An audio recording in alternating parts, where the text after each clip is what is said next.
Welcome to Heidi Relationships. Today, we'll read some more stories from Reddit. But before we start, I would really appreciate if you could subscribe to the channel, like the video if you enjoyed it, and maybe leave a comment down below.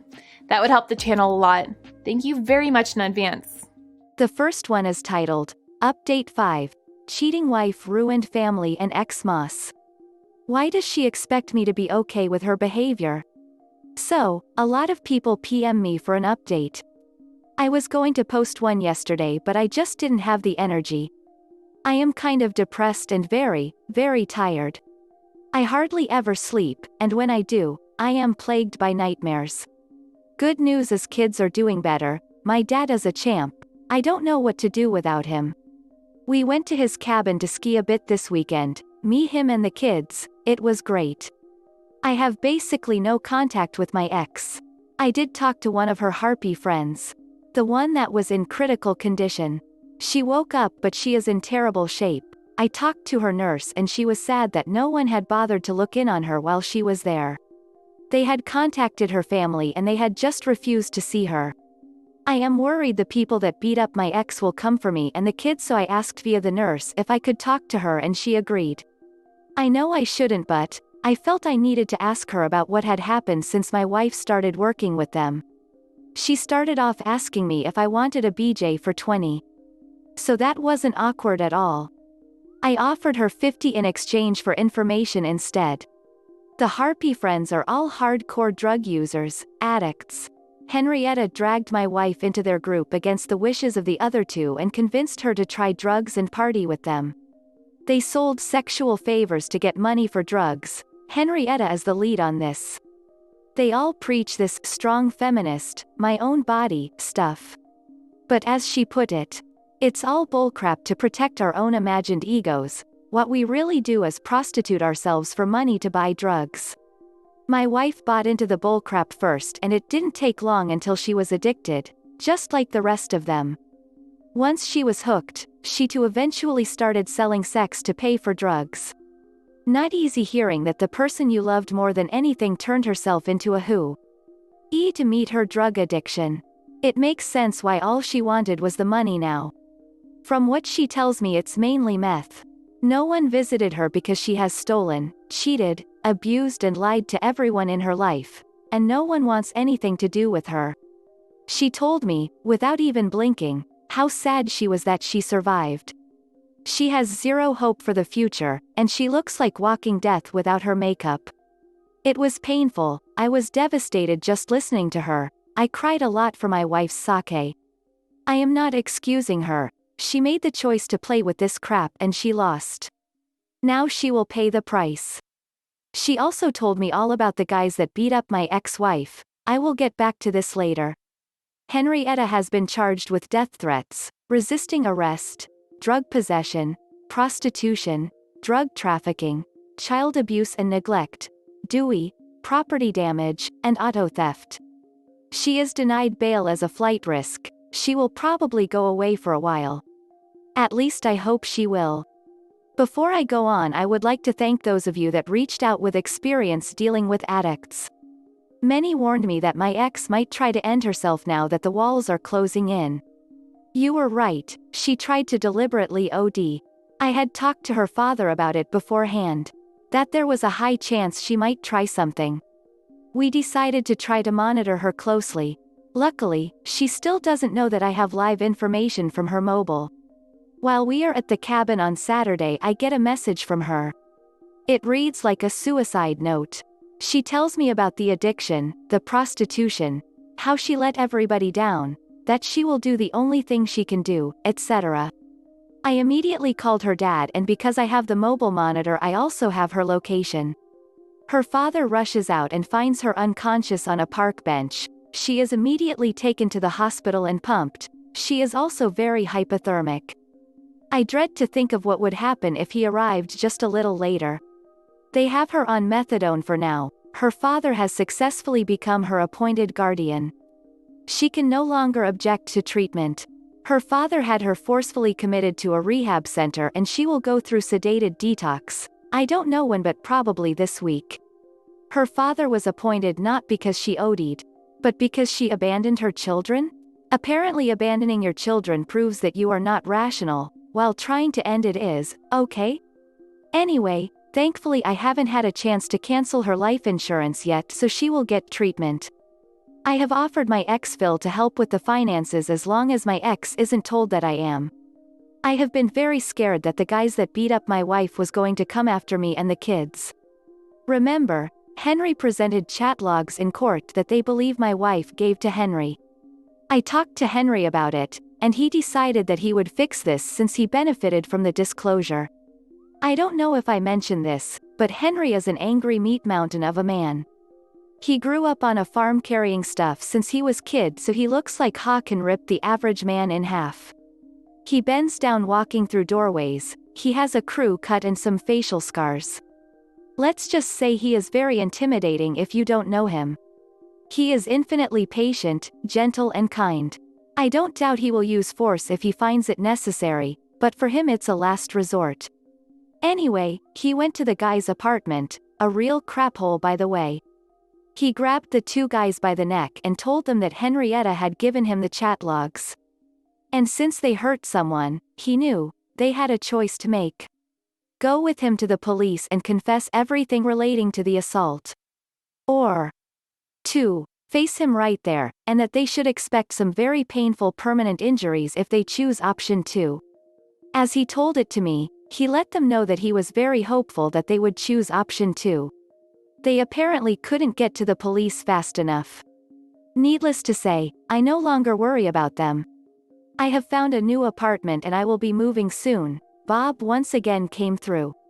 All in all, I am very depressed. This is heavy on my soul.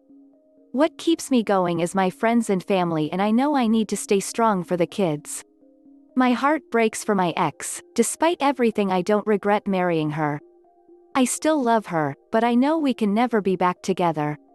She isn't the person she used to be, and there is just too much pain between us. Despite all the pain recently, we had a particularly good life before that. I wouldn't have my children if it wasn't for her and wouldn't give them up for anything. I know it's going to hurt for a long time. I hope I am strong enough to get through it. Strangely enough, news of my wife's addiction has helped my kids deal with it. It's much easier to talk about how mommy is sick and it's going to take a long time for her to get well. She still loves them, etc., etc. Right now, I am sad and tired. Henry is here with his kids. We are going to watch Madagascar 3, I think. I am trying to make as many good new memories as possible. Henry is doing the same and his and my kids look like they are doing a lot better now. I think we will be okay. Thank you everyone for all your help. The next one is titled, Last Update, Cheating Wife Ruined Family and Ex-Moss. Why does she expect me to be okay with her behavior? Ex passed away, OD while in rehab. We don't know how she even got the drugs. She must have taken them while inside somehow, but no one actually knows how. One doctor speculates that she has swallowed a bag or something and that it burst. I won't be posting anymore or answering comments. Thank you everyone that provided helpful suggestions and comments. The next one is titled, I installed a hidden camera in the house and caught my girlfriend cheating. Where the duck do I even start? My girlfriend, 20, has been living with me, 21m, and my family for the past 2 years, been together for almost 4. She got into a huge fight with her dad and decided to move out. My mom, being the kind person she's always been, offered to let her live with us. I agreed, of course. I mean, I loved her. Loved. Now, I've always been somewhat of a jealous type in a relationship, but not the crazy kind. The title suggests otherwise, I know, but it was the only way to the truth. My suspicions first arose about a year ago when I was playing this board game Codenames with my sister, 24, her boyfriend, 24, and the cheating witch, let's call her Stacy. Stacy and my sister's boyfriend were on a team together, and right away I did not like the energy they were giving off. She was laughing at all his jokes, he was teasing her about some crap. It all just looked flirtatious to me, and I was not having any of that. That night, I talked to her about it, and she told me that it was nothing. Of course. During this time, I was going to school and had a job working as a cook, so I was out of the house most of the time. Some days I wouldn't get home until midnight. My parents worked 8 to 4 jobs, as well as my sister. My girlfriend only worked weekends, and she took her schooling online. My sister boyfriend is in construction, but his schedule is 2 weeks on, 2 weeks off. Most of the day, Stacy and my sister's boyfriend were home alone together. My suspicions only grew ever since that board game night. Every time they were in a room together, Stacy would barely look at him anymore. They'd make small talk here and there. I could tell the dynamic of their relationship changed. I confronted Stacy again, asking why all of a sudden, she was acting so awkward around him, and she said it's because she doesn't want to upset me. At this point I felt bad for making her feel guilty. I said I'd never bring it up again, and I kept my word. Until 6 days ago. I was lying down on the couch upstairs in the living room. Stacy was in the kitchen, which was half visible from where I was, making a smoothie. My sister's boyfriend comes downstairs and starts making lunch for himself.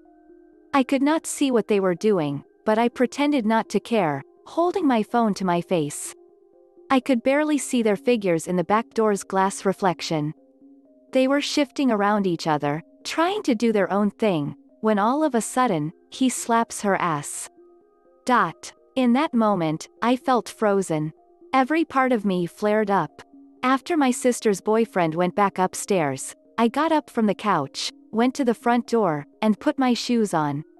Stacy comes toward me and says, "Where are you going?" And I just responded, "Really? I saw what just happened," then I left and slammed the door behind me. She chased after me, getting all angry, trying to act as if nothing even happened. I told her what I saw, which just made her even more mad. "A reflection? So, you're saying you didn't even see it then? You thought you saw it, you wanted to see it just to justify your psycho thoughts." At this point she is threatening to break up with me, saying she is going to move out and live on her own. Making me feel guilty by saying she's broke, that she'll have to drop out of school and work full-time at a crap job. As much as I wanted to just end all of it and let her go at this point.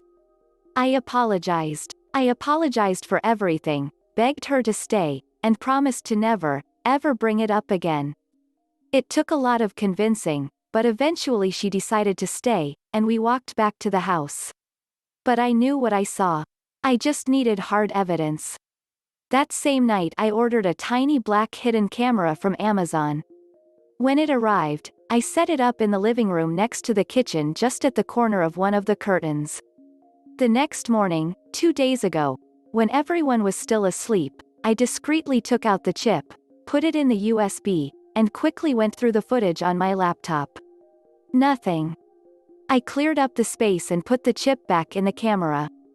And then yesterday, I finally got what I wanted. I woke up before everyone else again and viewed the chip. Approximately at 3:15 a.m., I saw my sister's boyfriend slowly walk downstairs and sit on the couch. A few minutes later, Stacy walks upstairs from our room. She carefully walks over to him, sits on his lap, and I couldn't bear to watch anymore. I was in complete disbelief. The girl who I spent 4 years with, the girl I thought I was going to spend the rest of my life with. Cheating on me with my sister's boyfriend. All this time. Lying to my face, making me feel guilty. I went back downstairs, woke up Stacy, placed the laptop in front of her, and played the video. As soon as she realized what was happening, she instantly closed it and froze. Nothing was said for what felt like an eternity.